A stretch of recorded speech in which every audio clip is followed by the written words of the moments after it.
Hello बच्चों, good morning. मैं तीस वर्मा आपका प्यारा चैनल डायनामिक कैरियर में आपका स्वागत करता हूं। तो जैसा कि आप लोगों को पता है कि प्रैक्टिस सेट चल रहा है क्लास 12 केमिस्ट्री का, तो उसमें मैं अगला क्वेश्चन आपको बताता हूं। अगला क्वेश्चन आपका है नेम रिएक्शन। इसको बुलाया जाता है रोजे-मुंड अवकरण। रोजे-मुंड अवकरण, रोजे-मुंड क्या है भाई? रोजे-मुंड अवकरण, जो भी रिएक्शन आपको बताया जा रहा है, जो भी क्वेश्चन बताया जा रहा है, आपको कहीं न कहीं किसी आपके 12th के एग्ज़ाम में आपको पूछा गया है। ये पूछा हुआ क्वेश्चन है। मैंने बताया था कि क्वेश्चन बैंक क्या है, एनसीईआरटी, यही दो टॉपिक से हम आपका सारा क्वेश्चन करवा रहे हैं। बशर्ते यहाँ पे लिखा गया नहीं है कि ये क्वेश्चन 2023 में पूछा है कि 2024 में पूछा है, ऐसा नहीं लिखते हैं। लेकिन आपका क्वेश्चन बैंक जो 2009 से लेकर के आपका 2024 तक का जितना क्वेश्चन है सारा मैं करवाऊंगा, वहीं से क्वेश्चन लाए हैं। और साथ साथ में एनसीईआरटी का भी क्वेश्चन बीच बीच में लाते हैं। तो जितना भी क्वेश्चन करवा रहे हैं सारा एकदम इम्पोर्टेंट क्वेश्चन है, क्योंकि मेरा जो लाइन लिखा हुआ है most important question practice set है ना, एनसीईआरटी क्वेश्चन बैंक से ही मैं उठा करके आपका क्वेश्चन ला रहा हूँ। तो मान लीजिए चलिएगा कि एग्जाम में डायरेक्टली रूप से भी पूछ सकता है, इसी में से कहीं ना कहीं आएगा, क्योंकि कहता है कि क्वेश्चन बैंक से 70% पूछता है और एनसीईआरटी से 100% पूछता है। हम दोनों का मिसलेनियस बता रहे हैं। चलिए, अभी सब्जेक्टिव पार्ट करवा रहे हैं, फिर ऑब्जेक्टिव भी आपका करवाएंगे। पहले देख लेते हैं रोजे-मुंड अवकरण क्या है। तो देखो, कहता है किसी एसिड क्लोराइड को जाइलिन में घुलाकर प्राप्त विलयन को उबालते हैं। देखो, पहले क्या लो, एसिड क्लोराइड, क्या फार्मूला पता है? जो मेरा पिछला लेक्चर देखा होगा उसको पता होगा। जाइलिन में घुलाकर प्राप्त विलयन को उबालते हैं। इस विलयन में पैलेडियम युक्त बेरियम सल्फेट उत्प्रेरक की उपस्थिति में हाइड्रोजन गैस प्रवाहित करने पर एसिड क्लोराइड अपकृत होकर एल्डिहाइड में परिवर्तित हो जाता है। क्योंकि ये जितना भी क्वेश्चन है उसको एकदम नोट्स करिए और अच्छे से पढ़िए, कोई दिक्कत नहीं है, कहीं भी जाने की आवश्यकता नहीं है। देखो, कहता है एसिड क्लोराइड ले लो, RCOCl, इसको बोलते हैं एसिड क्लोराइड। एसिड क्लोराइड क्या बोल रहा है भाई? अवकरण करना है, यानी कि H से रिएक्शन करना है। किसकी उपस्थिति है? पैलेडियम यानी कि PD, और क्या करता है? बेरियम सल्फेट BaSO4, ऐसा लिख लोगे। अब ऐसा रिएक्शन करोगे तो क्या प्रोडक्ट बनेगा वो देखते हैं हम। देखो, RCOCl ऐसा भी लिख सकते हैं, है ना, RCOCl भी लिख सकते हैं। यहाँ पे भाई हम 2H देंगे।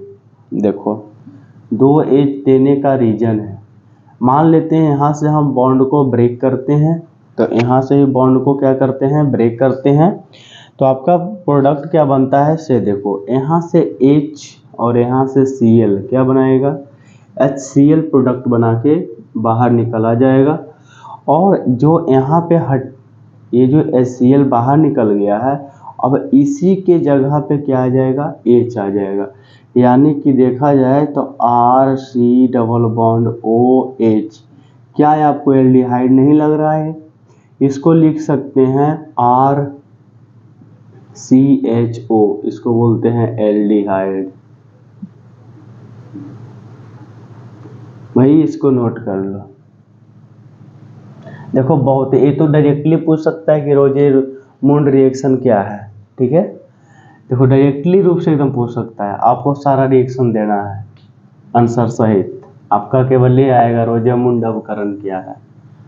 रोजे-मुंड शायद ये नहीं दिखता होगा, तो इधर लिख लो रोजे-मुंड कैसे होता है, रोजे-मुंड, ठीक है। और यहाँ से अगर मान लीजिए इतना तक रिएक्शन दे दे आपका RCOOCl अब पीडी आपका जो उत्प्रेरक वो भी दे डाले। अब बोलेगा कि कोई एक प्रोडक्ट बनाओ, कोई जो रिक्त स्थान पड़ा हुआ है उसका क्या करना है, प्रोडक्ट बनाना है। तो आप ऐसे भी लिख सकते हो, कोई दिक्कत वाली बात नहीं है। चलो एक एग्जाम्पल लेकर बताते हैं, समझ में आएगा। इसके जगह पे हम CH3COCl रखें, उसके बाद H रखें और उत्प्रेरक जो है वो रहेगा BaSO4 रहेगा जी। इसको बोलते हैं एसिटिल क्लोराइड,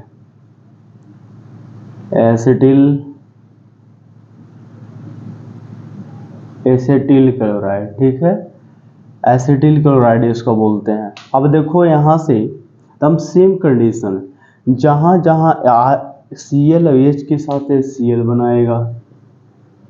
अब देखो CH3CHO बनेगा भाई, तब उसी की तरह जहाँ R है वहाँ CH3 की है।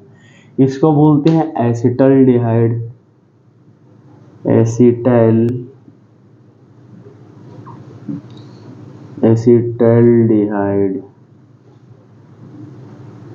एसिटल्डिहाइड बोलते हैं। देखो इसको बोलते हैं एसिटल्डिहाइड, या तो मेथिल एल्डिहाइड भी बोल सकते हैं, मेथिल एल्डिहाइड एक नाम और है इसका, इसको मेथिल एल्डिहाइड बोलेंगे। इसको एथेनॉल भी बोल सकते हैं, एथेनॉल ये भी नाम है।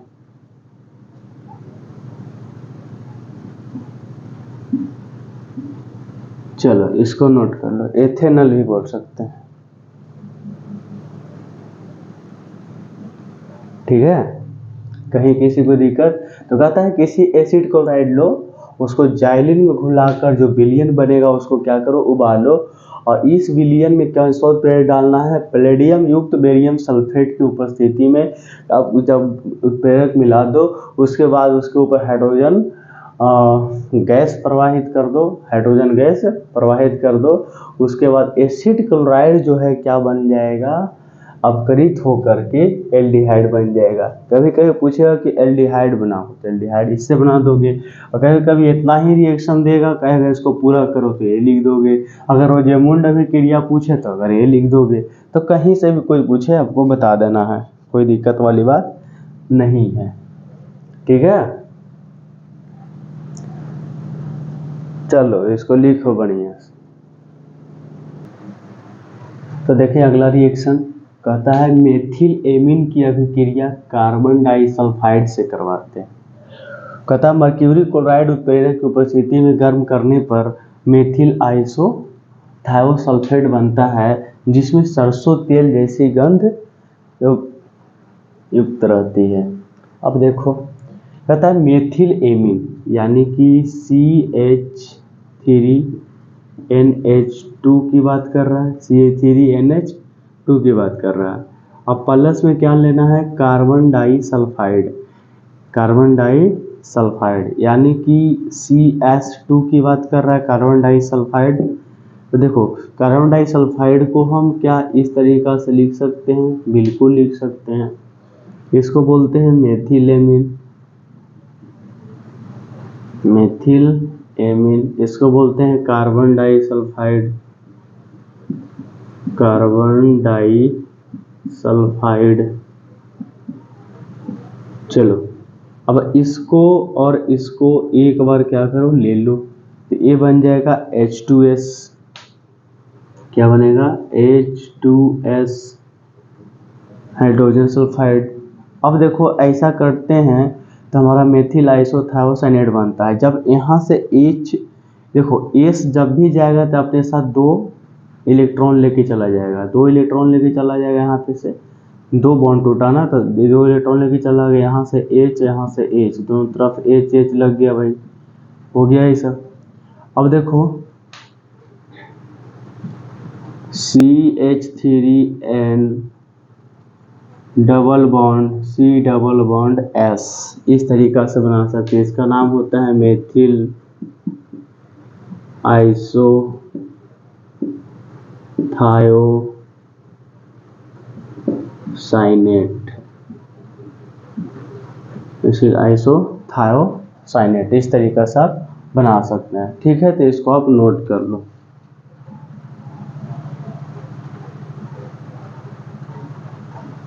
ठीक है बच्चों, तो इस लेक्चर में इतना ही रहेगा। मिलते हैं नेक्स्ट लेक्चर में। थैंक यू, धन्यवाद। पढ़ते रहें, आगे बढ़ते रहें।